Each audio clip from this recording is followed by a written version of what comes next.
বর্তমানে slow motion ছাড়া যেন কোনো কন্টেন্টের কথা ভাবাই যায় না। আর স্মুথ স্লো মোশন কন্টেন্ট তৈরি করতে হলে আমরা অনেক সময় অনেক অ্যাপ ইউজ করে থাকি। তবে আজকের এই ভিডিওতে আমি আপনাদের দেখাবো আপনাদের সবার পরিচিত ইনশট অ্যাপ দিয়ে কীভাবে একদম আলট্রা স্মুথ স্লো মোশন তৈরি করতে পারবেন। তার জন্য আমাদের প্রয়োজন পড়বে ইনশটের যে আপডেট ভার্সনটি আছে, এই আপডেট ভার্সনটি যারা এখনও ইনশটের আপডেট ভার্সনটি আপডেট করেননি তারা প্লে স্টোর থেকে আপডেট করে নেবেন। তাহলে চলুন চলে যাই আমরা মূল টিউটোরিয়ালে।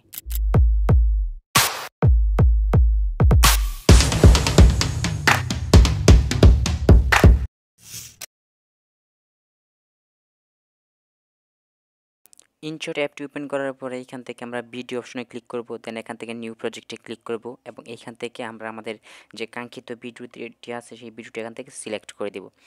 তারপরে এখান থেকে আমরা আমাদের ভিডিওটিকে যদি প্লে করি তাহলে আমরা দেখতে পাবো আমাদের ভিডিওর এটা হচ্ছে নর্মাল স্পিড। তো আমরা আমাদের এই ভিডিওতে স্মুথ স্লো মোশন এফেক্টটি অ্যাপ্লাই করব।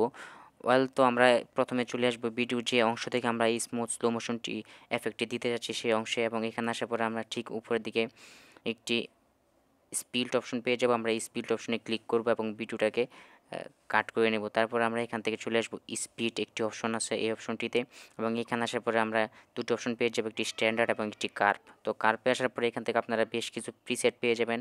আপনারা চাইলে আপনাদের ভিডিওতে প্রিসেটগুলো ইউজ করে fast slow motion effect apply করতে পারেন।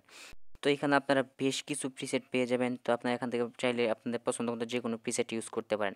তো আমরা এখান থেকে চলে আসবো স্ট্যান্ডার্ড অপশনটিতে, এবং এখানে আসার পরে আমরা আমাদের ভিডিওর স্পিডটাকে আমরা আমাদের ইচ্ছে মতো কমিয়ে নেব। তো এটাকে আমি কমিয়ে প্রায় 30-র মতো করে দেব।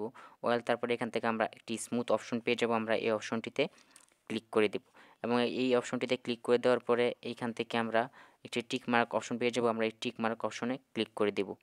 তারপরে এটা প্রসেসিংয়ের জন্য আমাদের অপেক্ষা করতে হবে, এটা 100% পর্যন্ত প্রসেসিং হবে। Processing complete. এবার যদি আমরা আমাদের ভিডিওটাকে শুরু থেকে প্লে করি তাহলে আমরা দেখব আমাদের ভিডিওতে একটি চমৎকার smooth slow motion effect apply হয়ে গেছে।